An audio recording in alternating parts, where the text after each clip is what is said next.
ఉన్నతమైన కృపను బట్టి దేవదేవుడు మనకు అనుగ్రహించిన ఈ ఘనమైన సమయానికై దేవునికి నా స్తుతులు అర్పిస్తున్నాను. ఈ కార్యక్రమానికి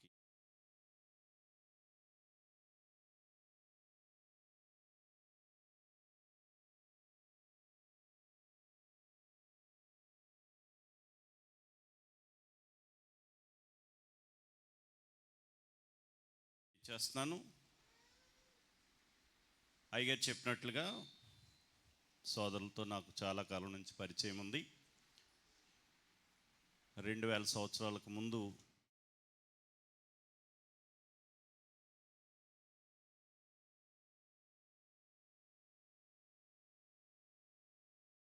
ఇచ్చిన తర్వాత మరింత చాలా కార్యక్రమాల్లో మీతో కలిసి గడపడం జరిగింది. ఇదే మొదటిసారి ఇలాగ సంఘంలో మీతో మాట్లాడడం. ఇట్టి అవకాశాన్ని అనుగ్రహించిన దేవునికి మీకు ప్రత్యేకమైన వందనాలు తెలియజేస్తున్నాను. ఈరోజు నాకు మాట్లాడడానికి ఇచ్చిన సభ్యులు ఎలా ఉండాలి, సంఘంలో క్రైస్తవుని పాత్ర ఏంటి. చాలామంది చాలా చిన్నగా నేను నా డ్యూటీ ఏముంటుంది, ఒక్కొక్కసారి కుదిరితే టైంకి వెళ్ళడం, కుదరకపోతే ఎప్పుడొకప్పుడు ఆ రేష్ 7 గంటల నుంచి 9 గంటలు ఈరోజు ఈ కార్యక్రమాలు అనుకుంటే ఆ టైంలో ఏదో ఒక అరగంట పావుగంట, కొంతమంది 2 గంటలు ఉండి, అన్నిసార్లు అందరూ అలా లేకపోయినా ఇది మన పాత్రని భావించే పరిస్థితులు ఉన్నాయి. అయితే క్రైస్తవ సంఘాలు నేడు విపత్కర పరిస్థితులను ఎదుర్కొంటున్నాయి. ఒకప్పుడు ఒక 15 సంవత్సరాల క్రితం ఉన్నటువంటి ఉజ్జీవం కానీ, ఉత్సాహం కానీ, ప్రోత్సాహం కానీ క్రైస్తవ సంఘాలకు నేడు లేదు. క్రైస్తవ సంఘాలు నేడు కొంచెం బ్యాక్వర్డ్, వెనకబడిన స్థితిలో.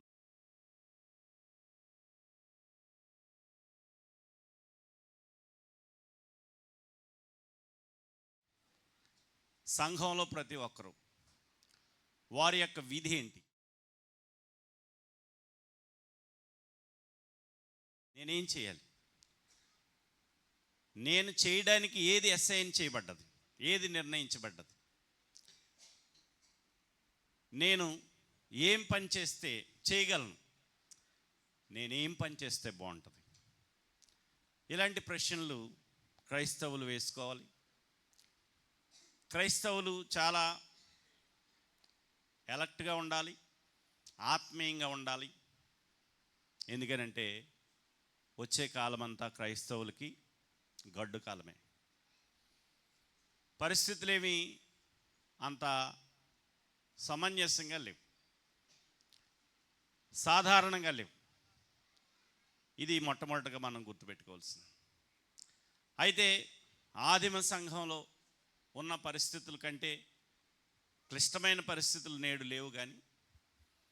కానీ ఆదిమ సంఘంలో ఉన్న అలాంటి పరిస్థితుల్లో క్రైస్తవులు ఎలా పనిచేశారు, క్రైస్తవుల యొక్క విధి నిర్వహణ ఎలా ఉంది, క్రైస్తవులు ఏం చేయాలి, నీ గురించి బైబిల్ ఏం చెప్తుంది అనేది మనం కొద్ది నిమిషాలు ఆలోచించేద్దాం. మనకి టైము 9 గంటలు అన్నారు అంటే ఇంచుమించుగా నాకు ఒక 35 మినిట్స్ ఉంది, 35 నిమిషాలు ఉంది. తిమోతికి రాసిన మొదటి పత్రిక 3వ అధ్యాయము 15వ వచనంలో పౌలు గారు తిమోతికి రాస్తున్నాడు. తిమోతి ఎఫెసు సంఘంలో సువార్తికుడు. తిమోతికి రాస్తున్నాడు, కానీ ఈ సంగతులు మాత్రం ఎఫెసు సంఘానికి చెప్తున్నాడు. ఏంటి అతను చెప్పేది అని అంటే, లేక పౌలు గారు తిమోతికి ఏం చెప్తున్నాడు అని అంటే, అయినను నేను ఆలస్యం చేసిన ఎడల దేవుని మందిరములో, అనగా జీవము గల దేవుని సంఘంలో జనులు ఎలాగూ ప్రవర్తించాలో అది నీకు తెలియవలనని ఈ సంగతులను నీకు రాయిచున్నాను. ఆ సంఘము సత్యమునకు స్తంభమును ఆధారమునై ఉన్నది. 2 డ్యూటీస్ ఇక్కడ చెప్పాడు పౌలు గారు. 2 డ్యూటీస్.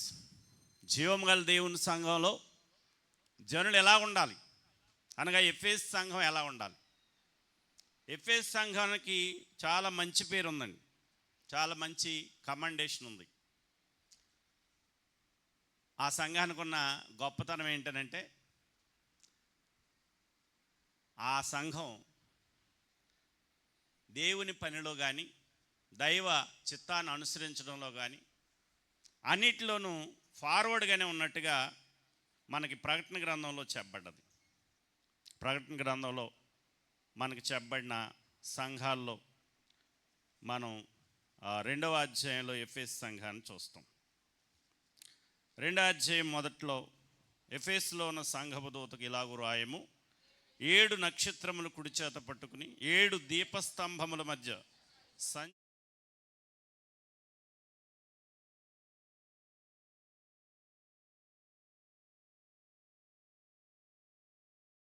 అన్నీ మంచివా చెడ్డవా? గుడ్ క్యారెక్టర్స్, మంచివి.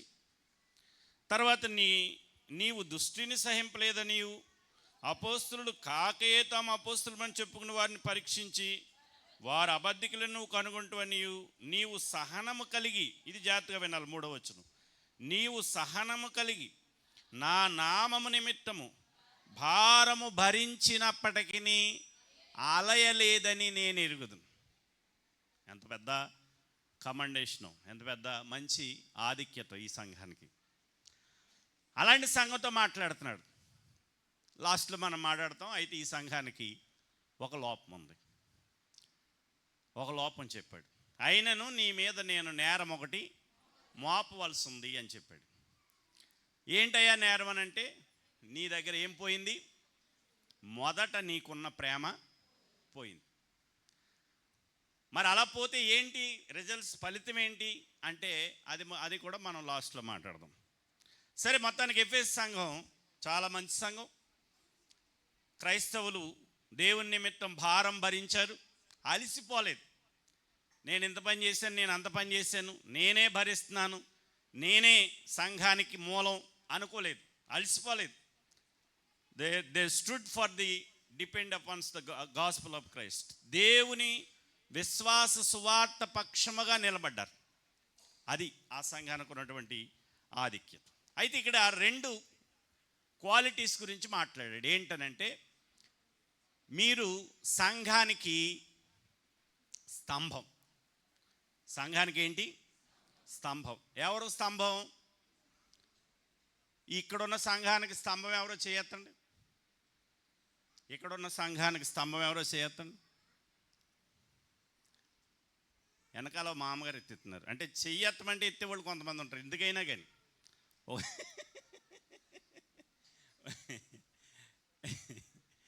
సరే, వాస్తవానికి చెయ్యి అందరూ ఎత్తాలి.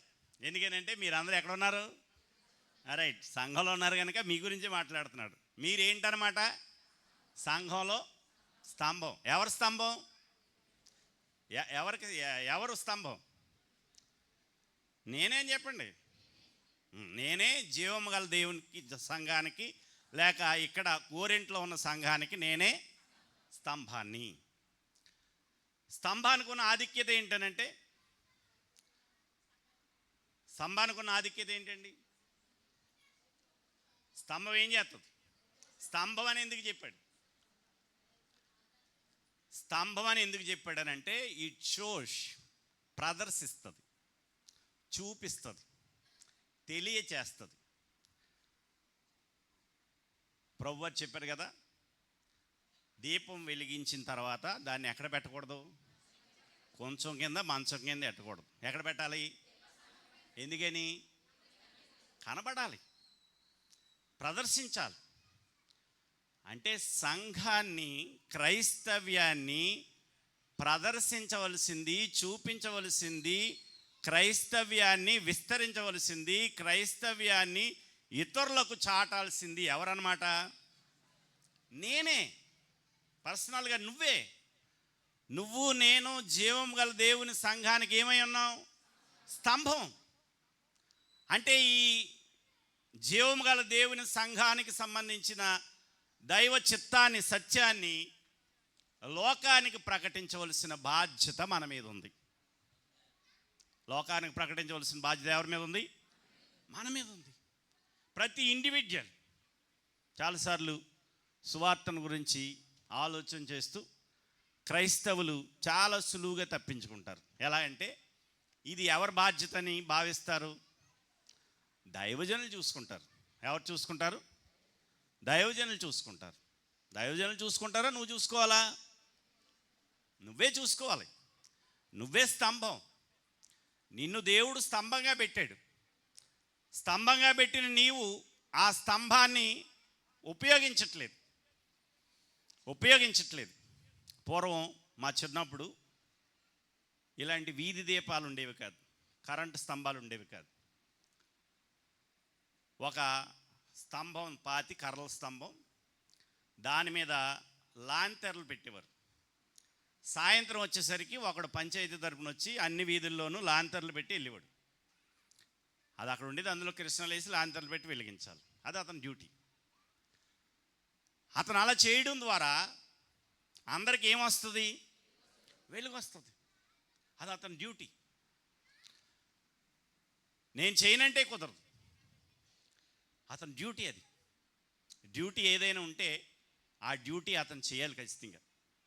మనకి పాత నిబంధనలో బాకానాదం గురించి మాట్లాడితే ఏమన్నాడంటే, బాకానాదం ఊదినప్పుడు ఊదేవాడు ఊదకపోతే తప్పు, ఆ డ్యూటీ చేసేవాడు చేయకపోతే తప్పు. బాకానాదం ఊదేవాడు ఊదినా విన్నవాడు పట్టించుకోలేదనుకో, అప్పుడు ఎవడు తప్పు? విన్నవాడిదే తప్పు. ఎందుకని? పట్టించుకోలేదు. అతడు విన్నాడు, బాకానాదం ఊదబడ్డది, ఏదో ఒక ఇన్సిడెంట్ జరగబోతుంది. బాకానాదంలో డిఫరెంట్ కైండ్స్ ఉండేవి. ప్రకటనలు ఉండేవి, హెచ్చరికలు ఉండేవి, యుద్ధ విషయాలు ఉండేవి, చాలా ఉండేవి. ఏదైనా బాకానాదం అనేది ఒక సమాచారాన్ని అందించే ఒక ఇండికేషన్. ఆ ఇండికేషను ఇచ్చేవాడు ఇవ్వాలి, అతని డ్యూటీ అది. రిసీవ్ చేసుకునేవాడు చేసుకోవాలి, అతని డ్యూటీ అది. ఇక్కడ మనం రిసీవ్ చేసుకునే వారి గురించి తర్వాత ఆలోచన చేద్దాం, ఇచ్చేవారి గురించి ఆలోచన చేద్దాం. ఇచ్చేవాడు ఇవ్వలేదనుకోండి, ఎంత ప్రమాదం జరుగుతుంది? అదే యుద్ధానికి సంబంధించిన బాకానాదం అనుకోండి, యుద్ధం జరగబోతుందని చెప్పడానికి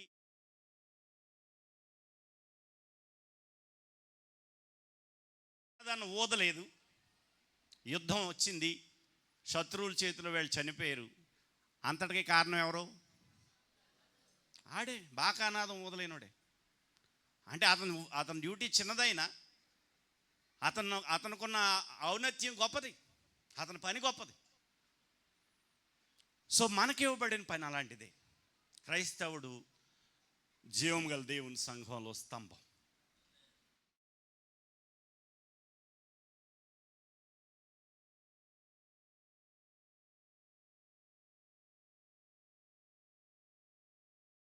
మందికి క్రైస్తవ్యాన్ని అందించాలి. అది మొట్టమొదటి బాధ్యత. రెండవ బాధ్యత వచ్చేసరికి ఆ సంఘానికి ఆ క్రైస్తవుడు ఏటట? ఆధారం, డిపెండెన్స్, నిలబడ్డం. ఆ సంఘము అతని మీదే నిలబడద్ది. నాకేం సంబంధం లేదు, నాకేం పని, నేను వెళ్ళొచ్చేయడమే, నేను అప్పుడప్పుడు అక్కడక్కడ కాదు. That's not your duty. నువ్వే ఆధారం, నువ్వే స్తంభం, నువ్వే ఆధారం. అంటే దాని యొక్క బాధ్యత, రెస్పాన్సిబిలిటీ కూడా ఎవరిది? నీదే. వ్యక్తిగతంగా నీదే. అది నీ బాధ్యత. మరి సువార్తికుని బాధ్యత ఏంటి? సువార్తికుని బాధ్యత ఏంటనంటే బోధించడం. ఏం బోధించాలి? దేవుని వాక్యం. సో నువ్వు చేయవలసిన డ్యూటీ నువ్వు చేయాలి. బోధకుడు అనగా దైవజనులు చేయాల్సిన పని దైవజనులు చేయాలి. బోధకులు తన పని తాను చేస్తున్నారు చాలా సందర్భాల్లో, కానీ సంఘము సంఘానికి ఎలా నిలబడలేకపోతున్నారు? స్తంభంగా నిలబడట్లేదు, అది ఫస్ట్ పాయింట్. రెండవది ఆధారంగా కూడా ఉండట్లేదు.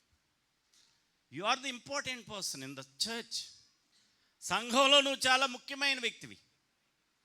ఎందుకంటే నువ్వు ఆధారం, నువ్వు నిలబడాల్సింది నువ్వే, నీ మీదే నిలబడాలి సంఘం. నీవు ప్రాముఖ్యమైన వ్యక్తివి. నీ పని ఇక్కడ చాలా అవసరం. ఇప్పుడు చెప్పండి, నువ్వేం చేస్తున్నావు సంఘంలో? నీ డ్యూటీ ఏంటి? నువ్వేం చేస్తున్నావు? ఏం చేయాలో దేవుడు చెప్పాడు. నువ్వేం చేస్తున్నావు? నువ్వేం చేస్తున్నావు? గ్రంథంలో మనకి ఉదాహరణలు ఉన్నాయి. మొట్టమొదటిగా సంఘంలో ఉన్న క్రైస్తవులు ఎలా ఉండాలి, దేవుని పని చేయడంలో వారు మొట్టమొదటి ఎలాగా దేవుని పనిని చేపట్టాలి అనేదానికి ఉదాహరణలు చెప్పాడు. అలా పనిచేసేవారు తమ విధి నిర్వహణ సరిగా చేయకపోతే వచ్చే నష్టాలేంటి అనేది చెప్పాడు. నాలుగవదిగా బహుమానం ఏంటో చెప్పాడు. 4 విషయాలు. మొట్టమొదటి పాయింట్, జీవముగల దేవుని సంఘంలో నువ్వెవరు? Who are you? నీ పాత్ర ఏంటి? రెండవది, నువ్వు ఏం చేయాలి, ఎలా చేయాలి? మూడవది, అలా చేయకపోతే, నీ పని నువ్వు చేయకపోతే ఏమవుద్ది, ఏంటి పరిస్థితి? నాలుగవది, బహుమానం ఏంటి? చాలాసార్లు మనం 4వ దాని గురించి మాట్లాడతాం. మీకు ముందు 2 వదిలేస్తాం, 3 వదిలేస్తాం. 4వ దాని గురించి మాట్లాడదాం. అది ఖచ్చితంగా దేవుడు ఇస్తాడు. ఎందుకంటే దేవుడెవరు? నాకు వినబట్లేదు. నమ్మదగినవాడు. దేవుడెవరు?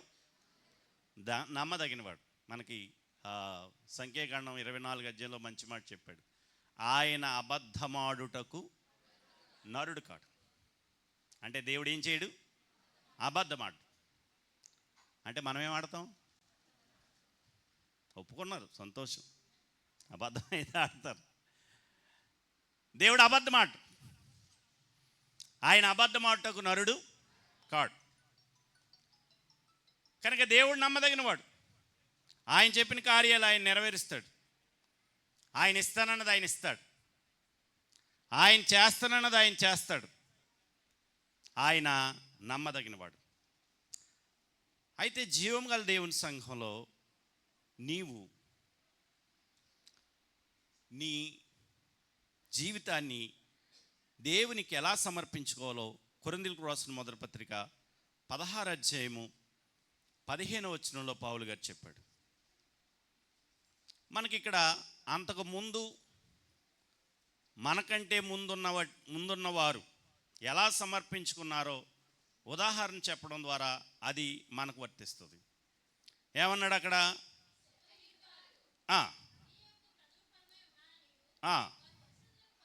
ఇక్కడ ఒక ఇంటి వారిని గురించి చెప్పాడు. వారు ఎవరంటే స్టెఫను. వీళ్ళు ఏ సంఘానికి సభ్యులు అంటే అక్కయాలో ఉన్న సంఘానికి. మీరే సంఘానికి సభ్యులు? గోరెంట్లో ఉన్న సంఘానికి, క్రైస్ట్ చర్చికి మీరు సభ్యులు. ఇక్కడ స్టెఫన్ ఇంటి వారు ఆకయా వారు. ఆకయా ప్రాంతం ఉంది, అక్కడ ఆకయాలో సంఘం ఉంది. ఆకయాలో ఉన్న సంఘానికి వారు సభ్యులు. వారిని గురించి మాట్లాడుతున్నాడు. వారు ఏం చేశారట? పరిశుద్ధులకు పరిచర్య చేయడము. పరిశుద్ధులకు పరిచర్య చేయడంలో వారికి ఉన్న గొప్పతనం ఏంటంటే తమ్మును తామే అప్పగించుకుని ఉన్నారని మీకు తెలియజేయుచున్నాను. కాబట్టి సహోదరులారా, అట్టి వారికి పనిలో సహాయము చేయుచు ప్రయాసపడుచు మీరు విధేయులై ఉండవలనని మిమ్మును బ్రతిమాలుకొనుచున్నాను. ఇక్కడ స్టెఫను ఇంటి వారికి ఉన్న గొప్పతనం ఏంటంటే తమ్మును తామే దేవునికి ఏ పని మీద సమర్పించుకున్నారట? పరిశుద్ధులకు పరిచర్య చేయడానికి. అంటే నేనేం చేస్తాను? నేను ఫస్ట్ అడిగాను కదా, నేనేం చేస్తాను, నేనేం చేయగలను, నేనేం చేయాలి? ఈ 3 ప్రశ్నలు నీకు వచ్చినప్పుడు నువ్వేం చేయాలనేది గ్రంథం చెప్తుంది. నువ్వేం చేస్తావు అనేది నీకు తెలుసు, నువ్వేం చేయాలో కూడా నీకు తెలుసు. స్టెఫన్ ఇంటి వారికి తెలుసు వారు ఏం చేయగలరు. పరిశుద్ధులకు పరిచర్య చేయగలరు, పరిశుద్ధులకు పరిచర్య చేయగలరు. వారు విశ్వాస సంబంధమైన జీవితం కలిగిన వారు. వారు తమ్మును తామే, అంటే క్రైస్తవులు దేవుని పని చేయడానికి ఎవరో చెప్పలేదని చేయడానికి లేదండి. పాస్టర్ గారు ఏం చెప్పలేదు అనడానికి లేదు. పాస్టర్ గారు చెప్పే అవసరం లేదు, ఎందుకని? అది ఎవరి బాధ్యత? నీ బాధ్యత. నిన్ను నీవే దేవునికి ఇష్టపూర్వకంగా సమర్పించుకోవాలి. నన్ను నేనే దేవునికి ఇష్టపూర్వకంగా సమర్పించుకోవాలి. నేను సేవకు వచ్చాను. నేను పుట్టిన 5వ సంవత్సరాన్నే మా అమ్మగారు నన్ను సమర్పించారు దేవుని పని చేయాలని. నేను 10వ తరగతి అయిన వెంటనే 91లోనే నేను ట్రైనింగ్కి వెళ్ళిపోయాను హైదరాబాద్. నా నిర్ణయాన్ని నేను తీసుకుని వెళ్ళిపోయాను ట్రైనింగ్కి 10వ తరగతి అయిన వెంటనే. ఈరోజు వరకు ఇంచుమించుగా 35 సంవత్సరాల నిడివిలో దేవుని పరిచర్య చేస్తున్నాను. ఎందుకని? ఈ పని కొరకు నన్ను నేనే సమర్పించుకున్నాను. అలాగే సంఘంలో ఏదైనా ఒక పని చేయడానికి మిమ్మును మీరే సమర్పించుకోవాలి. ఇక్కడ అకయాలో ఉన్న సంఘంలో ఉన్న స్టెఫన్ ఇంటి వారు, ఆ ఇంటి వారు అందరూ కూడా ఏమి నిర్ణయించుకున్నారు? పరిశుద్ధులకు మేమేం చేస్తాం? పరిచర్య చేస్తాం. పరిశుద్ధులకు పరిచర్య చేస్తాం, సహాయం చేస్తాం, తోడ్పాటును అందిస్తాం, సంఘంలో పరిచర్య చేస్తాం, దైవజనులకు పరిచర్య చేస్తాం, దైవ కార్యాల్లో పరిచర్య చేస్తాం అని వారికి వారే సమర్పించుకున్నారు, నిర్ణయం తీసుకున్నారు, ముందుకు వచ్చారు. వాళ్ళు చేశారు కనుక పౌలు గారు అంటున్నాడు, వారికి మీరేం చేయండి? సహాయం చేయండి. అన్ని విషయాల్లో వారికి లోబడి ఉండి, ఎందుకంటే వారి కార్యం గొప్పది, వారు చేసిన పని గొప్పది. మనకి రోమపత్రిక 16వ అధ్యాయంలో ఇంకొక స్త్రీ ఉంది, ఆమెను గురించి కూడా చాలా ఘనంగా చెప్పాడు పౌలు గారు. రోమపత్రిక 16వ అధ్యాయము 2వ వచనం.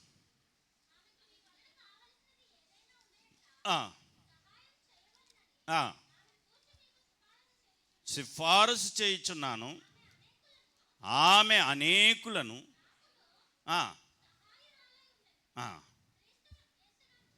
ఇక్కడ ఒక ఆమె గురించి చెప్పాడు. కెంక్రేలో ఉందట ఆమె, ఆ సంఘానికి పరిచారకురాలట ఆమె.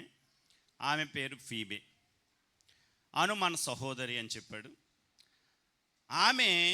ఈమెకున్న గొప్పతనం ఏంటంటే పరిశుద్ధులకు తగినట్టుగా ప్రభువునందు చేర్చుకుని అని ఆమెను గురించి సిఫార్సు చేస్తున్నాడు. ఆమెకు కావలసింది ఏదైనా ఉన్న ఎడల సహాయం చేయవలనని ఆమెను గురించి మీకు సిఫార్సు చేయుచున్నాను.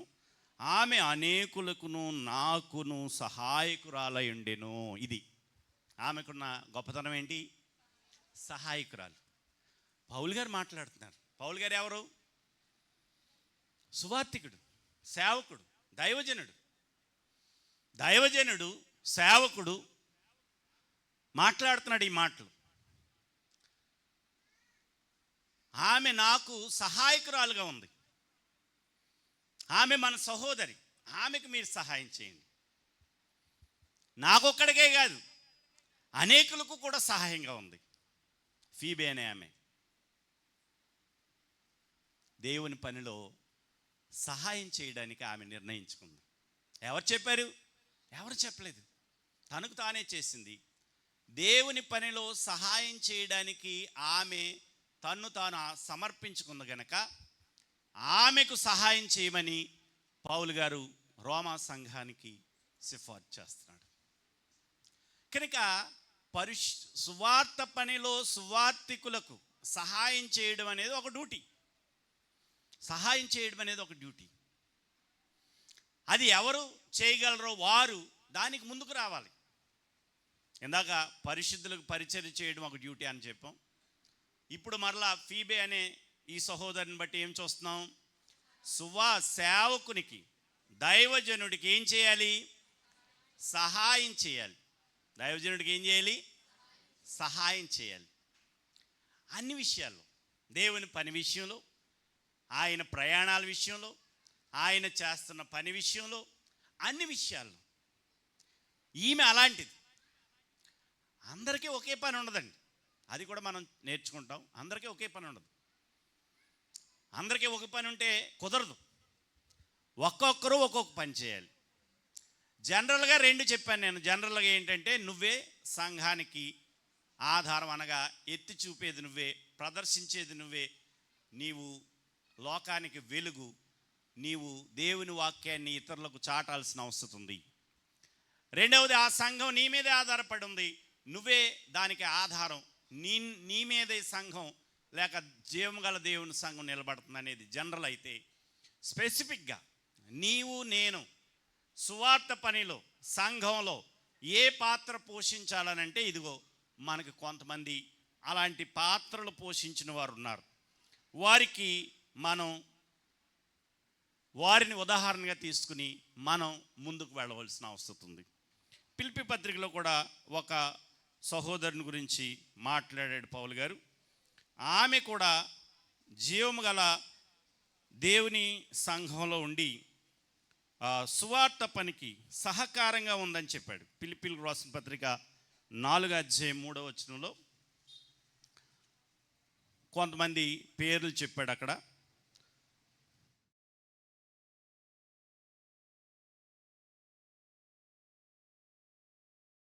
ఆయన సహకారి ఆ స్త్రీలు క్లెమెంతుతోనూ ఇతర సహకారులతోనూ సువార్త పనిలో నాతో కూడా ప్రయాస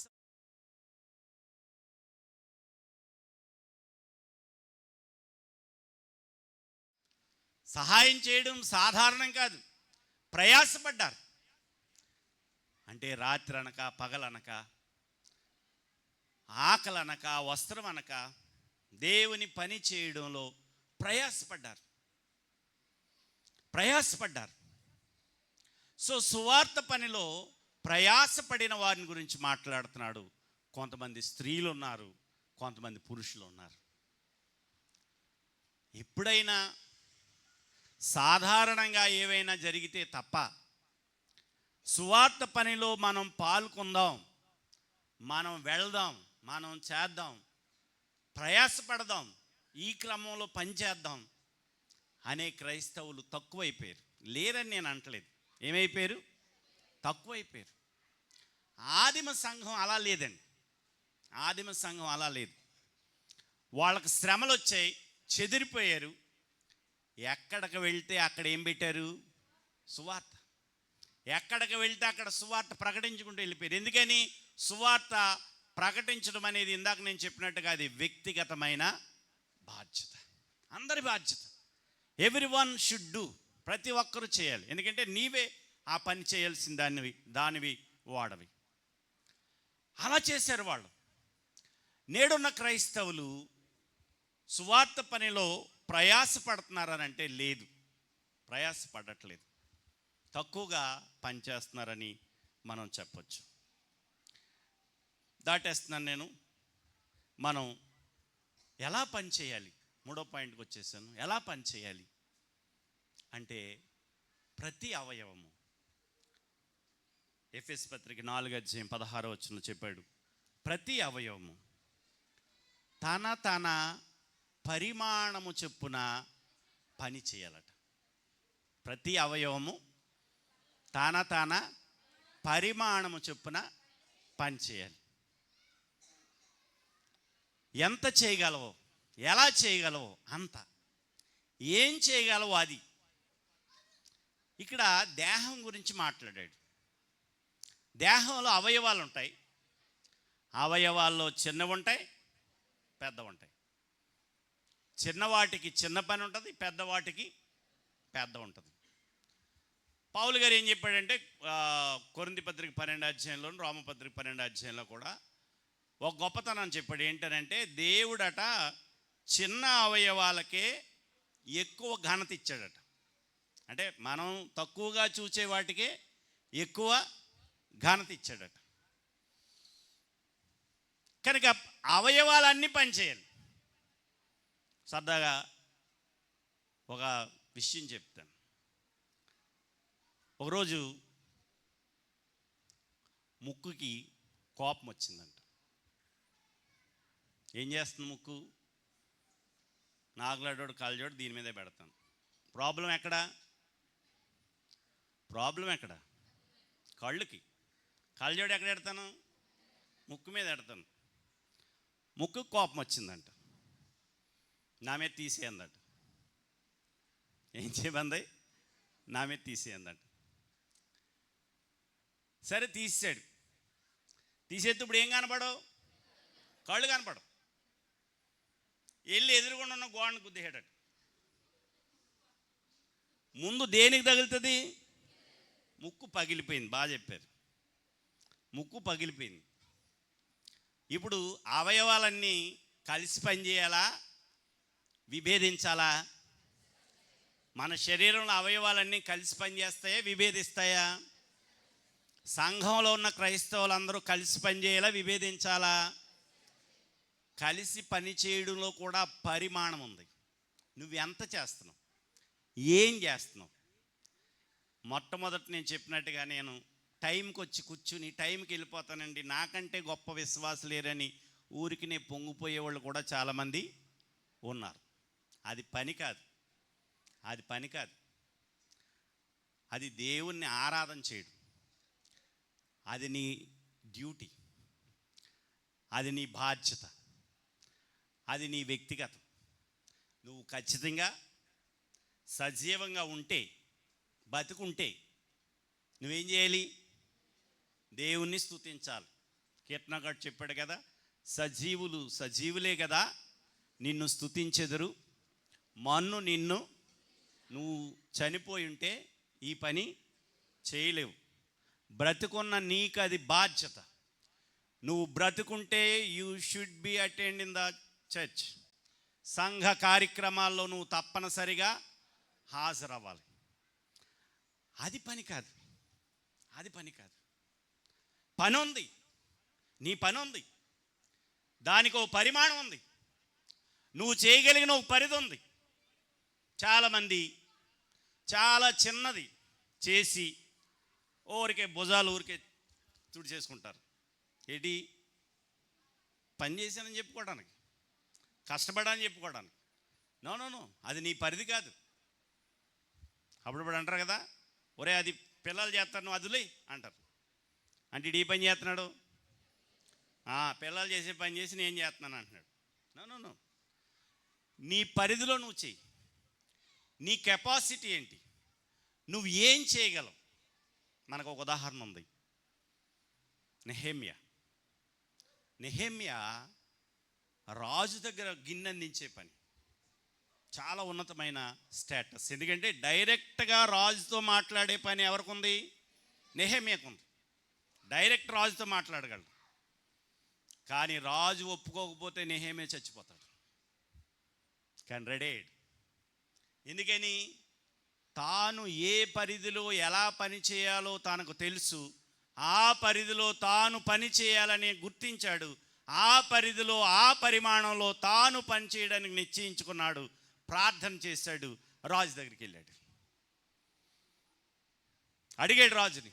రాజు అడిగాడు, ఏవయ్యా నువ్వు ఇలా ఉన్నావు ఏంటంటే, నా దేవుని మందిరము పాడైపోతే, గుమ్మాలు కూలిపోయి ఉంటే, కాలిపోయి ఉంటే నేను ఎలా ఉండగలను సంతోషంగానంటే, రాజు వెంటనే పత్రిక రాసి ధనాన్ని తీసుకుని వెళ్ళి నీ దేవుని మందిరాన్ని ఏం చేసుకో?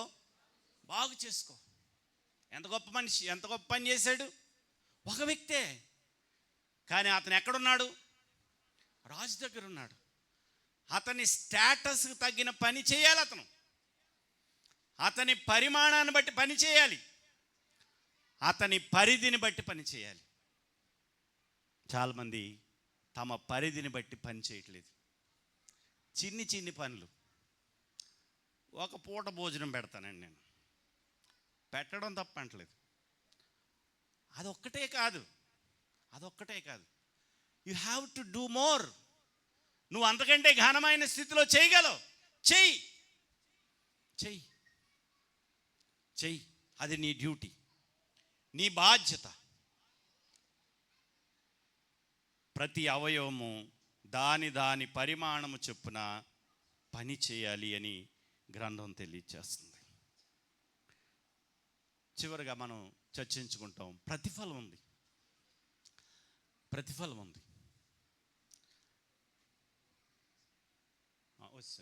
5 minutes 9:20 వరకు ఉందా? ఓకే, నేను కట్ చేసుకుంటూ వస్తున్నాను, క్షమించాలి.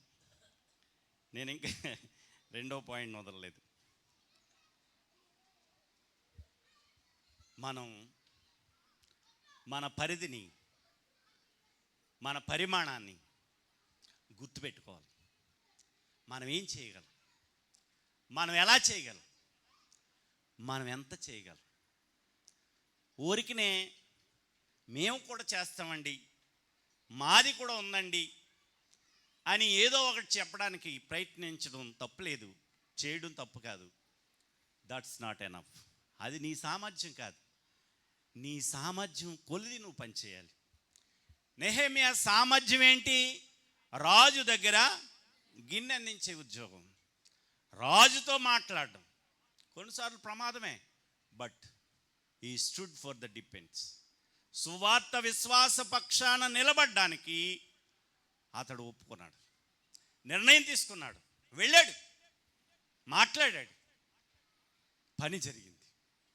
సో నువ్వేం చేయగలవు, ఎలా చేయగలవు, ఎంత చేయగలవో అంత చేయాలి. చాలా సందర్భాల్లో మనం ఎలాగ ఆలోచన చేస్తామంటే, మన స్టేటస్, మన పరిస్థితులు, ఇవన్నీ, ఈ పరిస్థితుల్లో మనం ఏం చేయగలం అనేది చూస్తాం. అంటే మన స్టేటస్ పడిపోకూడదు. మీకు ఒక ఉదాహరణ చెప్తాను, దానికి ముందు నేను ఈ వచనం చదివేస్తాను. మత్తయి సువార్త 16:24. మత్తయి సువార్త 16.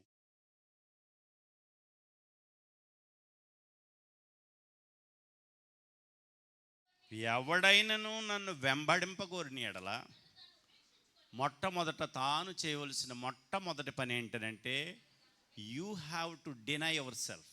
నిన్ను నీవు ఉపేక్షించుకో, నా సిలువను ఎత్తుకో. అంటే నీ స్టాటస్,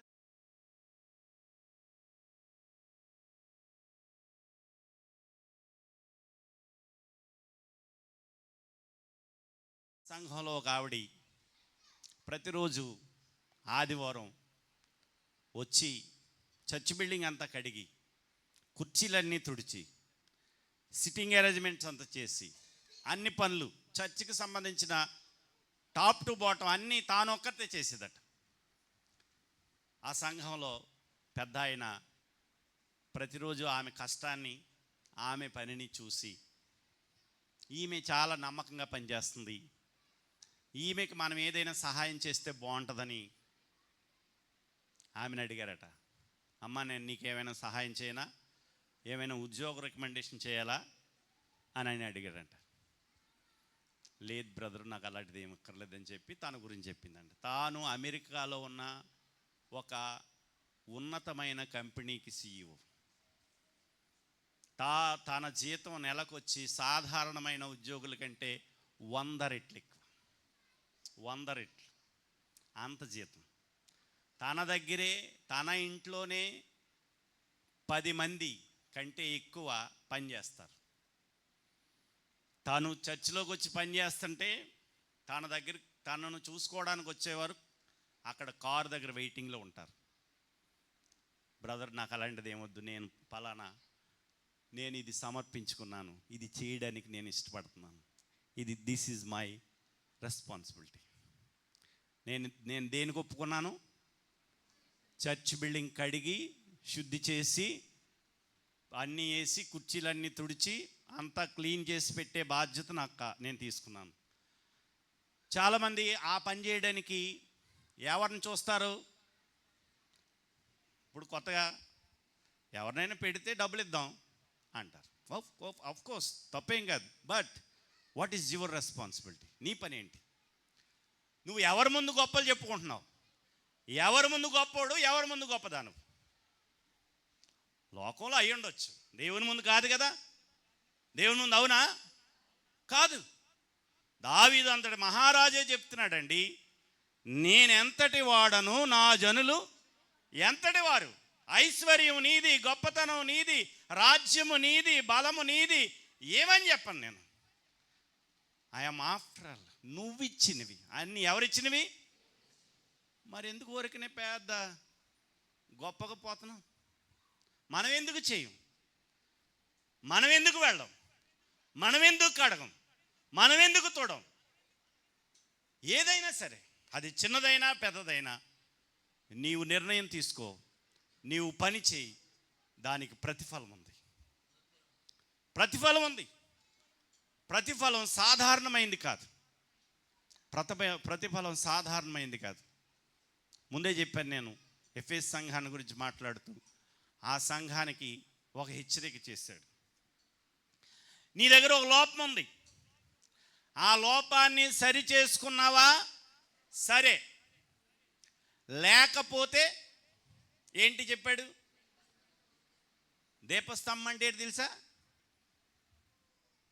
పైన చెప్పాడు, 1వ అధ్యాయంలో చెప్పాడు, 7 దీపస్తంభాలు, 7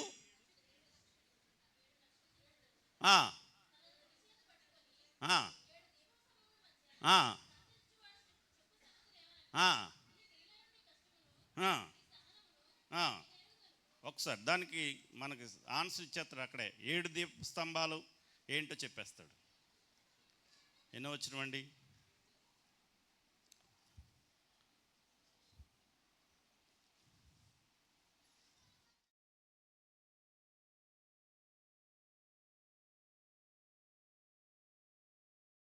ఏడు సువర్ణ దీపస్తంభములు 7 సంఘములకు దూతలు అని చెప్పాడు.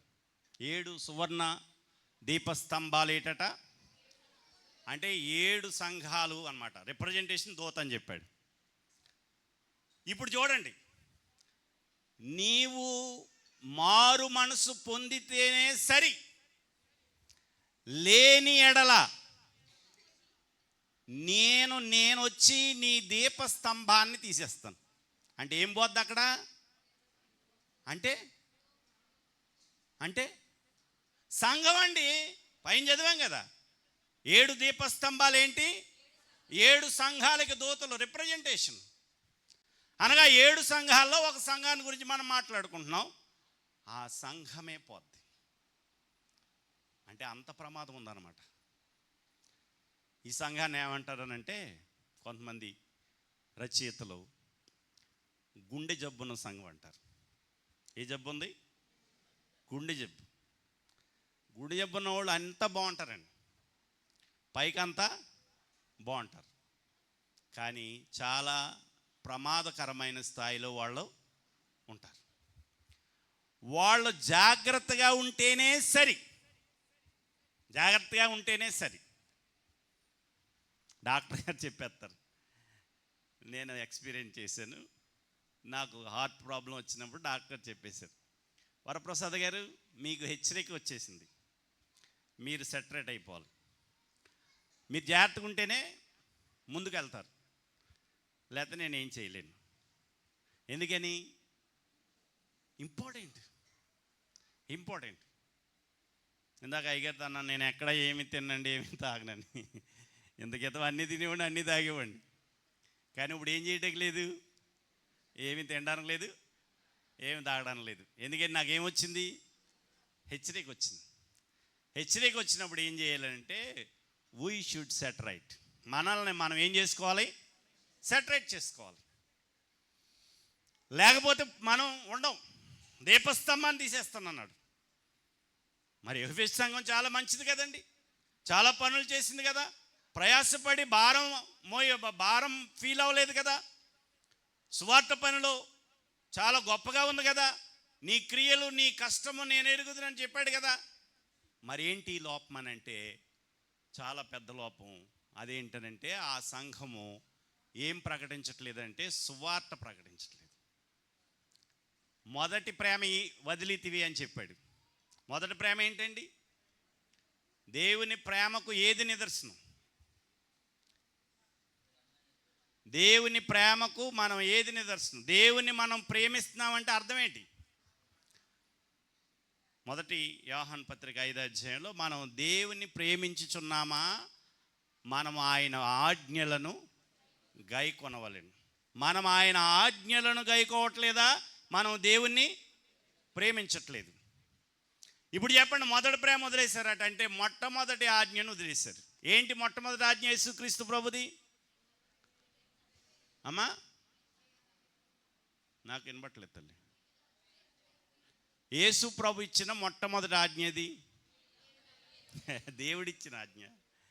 యేసు ప్రభు భూమి మీదకి వచ్చిన తర్వాత ఇచ్చిన మొట్టమొదటి ఆజ్ఞ అది. ఆ భూమి మీదకి వచ్చిన తర్వాత కూడా కాదు, ఆయన చనిపోయి సమాధి చేయబడి తిరిగి లేచిన తర్వాత సంఘం ప్రారంభించబడ్డది. అప్పుడు ఇచ్చిన మొట్టమొదటి ఆజ్ఞ ఏది? Very good. మీరు సర్వలోకానికి వెళ్ళి, అంటే ఈ సంఘం ఏం చేయట్లేదు? సువార్త ప్రకటించకపోతే ఏమవుద్ది? ఎంత మంచి సంఘం అయినా కుప్పకూలిపోద్ది. ఎందుకని? కొత్త వాళ్ళు రావట్లేదు. ఉన్నవాళ్ళు ఏమైపోతారు? చెప్పండి అమ్మా. చచ్చిపోతారు. మనం చచ్చిపోవా? చచ్చిపోతాం, ఎన్నాళ్ళకైనా చచ్చిపోతాం. ఇప్పుడు ఏం చేయాలి?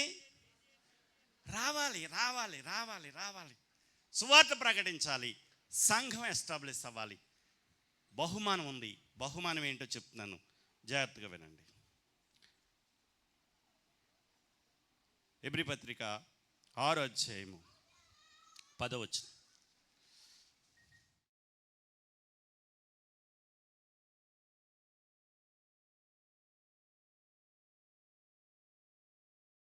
జయించువానికి అని చెప్పుకొస్తూ, జయించువానికి ఇచ్చే ఆశీర్వాదాలు ఏంటి, జయించు వారికి ఇచ్చే దీవెనలేంటి, జయించు వారికి ఇచ్చే ఆశీర్వాదాల యొక్క ప్రతిఫలం ఎలా ఉంటుంది అనేది చెప్పుకొచ్చాడు. హెబ్రీ పత్రిక 6వ అధ్యాయము 10వ వచనం. మీరు చేసిన కార్యములు, మీరు పరిశుద్ధులకు ఉపచారము చేసిన సంగతి ఇంకను ఉపచారము చేయొచ్చు. దేవుడు తన నామమును బట్టి చేసిన కార్యములను మరుచుటకు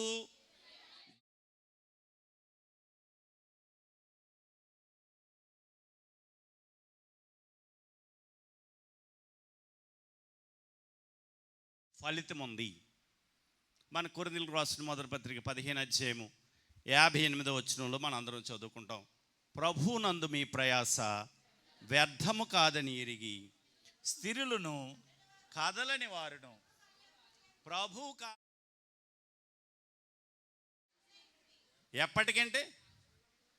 ఎప్పటికంటే మొదట్లో మేమేనండి బాబు ఆ సంఘానికి ఆధారం. మరి ఇప్పుడు జబ్బు వచ్చిందా? వచ్చినట్టే కదా. మొదట్లో మేమే ఆధారం అన్నవాడు ఏం చెప్తున్నాడు? మొదట్లో మేమేనండి అవన్నీ చేసింది అన్నవాడు ఏం చెప్తున్నాడు? చెప్పాలి. మొదట్లో మేమేనండి అన్నీ చేసింది అనేవాళ్ళు ఏం చెప్తున్నారు? చెప్పరేమ్మా? అర్థం అవ్వలేదు నా ప్రశ్న. మొదట్లో మేమేనండి బాబు దానికి అంతటా కారణం అని చెప్పేవాళ్ళు ఏం చెప్తున్నారు అమ్మా? ఇప్పుడు ఏం చేయట్లేదని చెప్తున్నారు కదా. అప్పుడు చేసేవాళ్ళం మేము, ఇప్పుడు ఏం చేయట్లేదు, ఇప్పుడు చేయట్లేదు, మా పని అయిపోయింది, మేము చేయాల్సింది చేసేసాం అంటున్నారు. నో, ఎప్పటికీ, ఎంతకాలం? ఎప్పటికీ, అంటిల్ డెత్. అయ్యగారికి ఇప్పుడు 99 సంవత్సరాలట. చాలా అదృష్టం, చాలా గొప్ప భాగ్యం. కానీ ఆయన ఆసక్తి ఎప్పటికీ వచ్చి సంఘంలో కూర్చుంటారా లేదా? నాకు తెలిసి మీ అందరికంటే ముందు ఆయనే వస్తారు.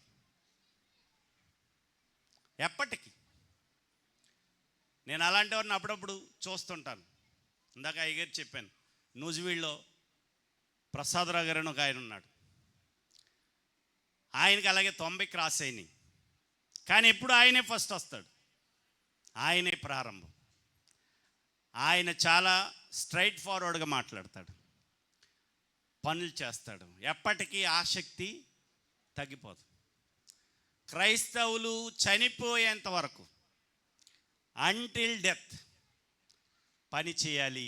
ఎందుకనంటే ప్రభునందు మీ ప్రయాస వ్యర్థం కాదు. మరి ఏంటి లాభం? ఇక్కడ ఏమైనా ఉంటుందా?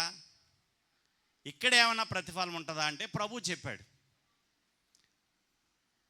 ఎవరైనా చిన్నవారిలో ఒక్కనికి గిన్నెడు చన్నీళ్ళు ఇస్తే మీరు ఫలం ఎక్కడ పొందుతారు? పరలోకంలో పొందుతారు. పరలోకంలో ఫలం.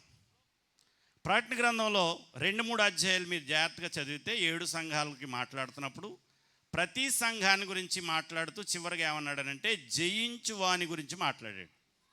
అంటే దోస్ హూ విక్టోరియస్, ఎవరైతే విజయోత్సవాన్ని పొందారో వారిని గురించి మాట్లాడాడు. జయించు వారిని గురించి మాట్లాడాడు.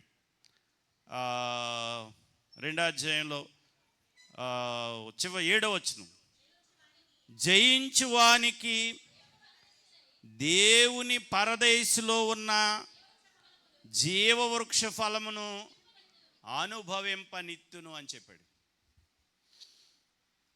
ఇలా ఒకటి కాదు, చాలా చెప్పాడు. 7 సంఘాలకి 7 చెప్పాడు అక్కడ. ఇది అక్కడిచ్చే బహుమానం. అది సాధారణమైంది కాదు, అది అత్యంత ఉన్నతమైంది, అత్యంత ఘనమైంది, అత్యంత మహోన్నతమైంది. పేతురు గారు చెప్పాడు మొదటి పత్రికలో, 2వ పత్రికలో 1వ అధ్యాయంలో, దేవుడు మనకు అనుగ్రహించే బహుమానం ఎలాంటిదట? వాడబారనిది. 1వ అధ్యాయము, మొదటి పత్రిక 1వ అధ్యాయం 4వ వచనం నేను చదువుతున్నాను. మృతుల్లో నుండి యేసుక్రీస్తును తిరిగి లేచుట్లో జీవంతో కూడి నిరీక్షణ మనకు కలుగునట్లుగా, అనగా అక్షయమైనది, నిర్మలమైనది స్వాస్యము మనకు కలుగునట్లు. అక్షయమైంది, నిర్మలమైంది, వాడబారని స్వాస్యం. బహుమానం చాలా ఉన్నతమైంది. బహుమానం చాలా ఉన్నతమైంది. ఇంకో సంగతి తెలుసా? ఆ బహుమానం శాశ్వతమైంది, వాడబారనిది, నిత్యము ఉండేది. ఈ భూమి మీద మనం ఏ బహుమానం పొందినా అది పాడైపోద్ది, స్థిరం కాదు. అది ఎంత గొప్పదైనా, అది ఎంత విలువైందైనా అది స్థిరం కాదు. కానీ దేవుడిచ్చే బహుమానం పరలోక సంబంధమైంది, ఆత్మ సంబంధమైంది, అత్యున్నతమైంది. నీవు అనేక సంవత్సరాలు లేక నీ యుగయుగాలు నీవు అనుభవించేది ఉన్నతమైన దీవెన, ఉన్నతమైన ఆశీర్వాదం. పరలోకంలో నువ్వు కూర్చుకోవడానికి భూమి మీద సంఘములో నీ పాత్రే ప్రాధాన్యం, నీ పాత్రే ప్రాధాన్యం. సంఘంలో నువ్వేం చేస్తున్నావు? నువ్వెలా ప్రవర్తిస్తున్నావు? నీ పని ఏంటి? స్పెసిఫిక్గా నీకేమైనా పని ఉందా? రెస్పాన్సిబిలిటీ ఏదైనా ఉందా? లేదని పాస్టర్ గారు చెప్పలేదు అనొద్దు, పాస్టర్ గారు చెప్పలేదని అనొద్దు. ఎందుకంటే చెప్పడానికి ఆయనకి ఏం పని లేదు. ఎవరు నిర్ణయం తీసుకోవాలి? ఎందుకని? ఇది ఎవరి బాధ్యత? నీ బాధ్యత. నీ బాధ్యతని ఇంకొకరు చెప్పడం ఏంటి? నీ బాధ్యత నువ్వు చేసుకోవాలి. నువ్వేం చేయగలవో అది నువ్వు చేయాలి. సామర్థ్యము కొలిదియే కాక సామర్థ్యాన్ని మించి అన్నాడు. కొరింథీయులకు రాసిన 2వ పత్రిక 5వ అధ్యాయంలో 8వ అధ్యాయంలో దేవునికి ఇవ్వడాన్ని గురించి మాట్లాడుతూ అక్కడ ఒక సంఘాన్ని గురించి మాట్లాడితే ఏమన్నాడనంటే, వారు సామర్థ్యము కొలదియే కాక సామర్థ్యమునకు మించి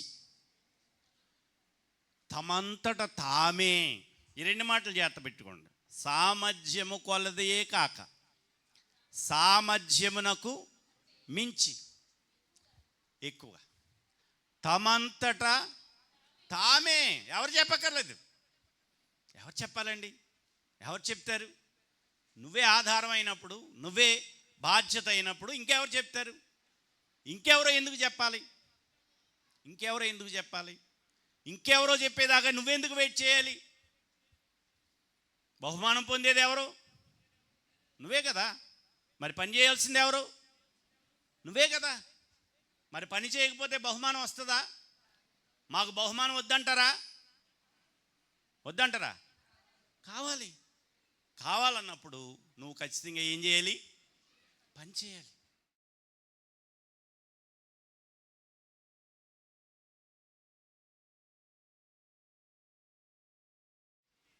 లోపముంటే ఎఫెసు సంఘానికి చెప్పాడు కదా, నీ దీపస్తంభాన్ని, అంటే నీ ఆధారం పోద్ది. అంటే నీవే పోతావు. అంటే నువ్వేం పోగొట్టుకుంటావు? నిత్య జీవాన్ని.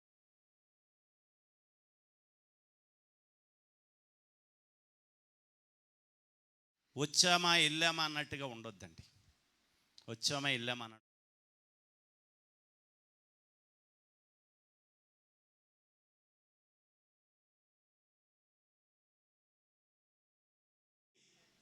పని చేయాలి. పని చేయకపోతే తీసి పారేస్తానన్నాడు. పని చేయకపోతే ఏం చేస్తాడు? చెప్పాడు. ఎక్కడా? యోహాను సువార్తలో చెప్పాడు కదా, నేను ద్రాక్షవల్లిని, నా తండ్రి వ్యవసాయకుడు, నాలో ఫలింపని ప్రతి తీగెను ఆయన తీసి, అంటే నీ స్థానాన్ని కోల్పోతావు. పరలోకంలో నీకు స్థానం సంపాదించుకోలేవు. ఫలించాలి, ప్రతిఫలం రావాలి, ఏదో ఒక పాత్ర చేయాలి, ఏదో ఒక పని చేయాలి, ఇష్టపూర్వకంగా చేయాలి, సామర్థ్యం కంటే ఎక్కువ చేయాలి, తమకు తామే చేయాలి. ఈ మాటలన్నీ మీరు గుర్తుపెట్టుకోండి. దేవుని సంఘంలో నీవు సాధారణమైన వ్యక్తివి కాదు. దేవుని సంఘంలో దేవుడు నీకు అప్పగించిన బాధ్యతను నీవు గుర్తుపెట్టుకోవాలి. మరి ఒకసారి నేను జ్ఞాపకం చేస్తున్నాను. జీవము గల దేవుని సంఘంలో నువ్వేంటి? నీవు సత్యమునకు స్తంభము, ఆధారము. అంటే నీవే ప్రకటించాలి, నీవే నిలబెట్టేదాను. అనగా నీ మీదే సంఘం ఆధారపడి ఉందనే సంగతిని నువ్వు గుర్తుపెట్టుకోవాలి. రెండవది, నిన్ను నీవు ఇష్టపూర్వకంగా సమర్పించుకోవాలి. అలా సమర్పించుకుని ఇద్దరిని మనం చూస్తాం.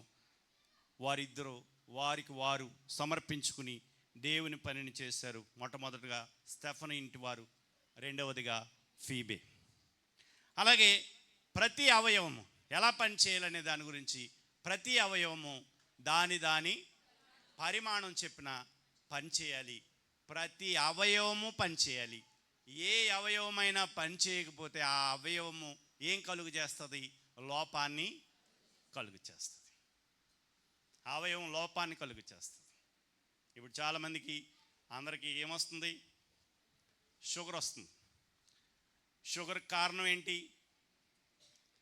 ఇన్సులిన్ ఉత్పత్తి చేసే ఒక గ్రంథి ఉంటుంది, అది రావట్లేదు అంటారు. అది కాదు అసలు. ప్యాంక్రియా అని ఒకటి ఉంటుంది శరీరంలో.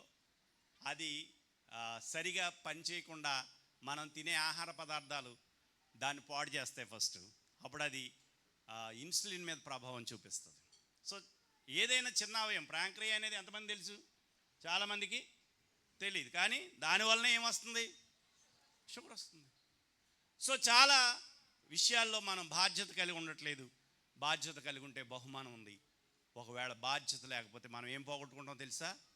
నిత్య జీవాన్ని. ఒకడు లోకమంతయు సంపాదించుకుని తన ప్రాణం పోగొట్టుకుంటే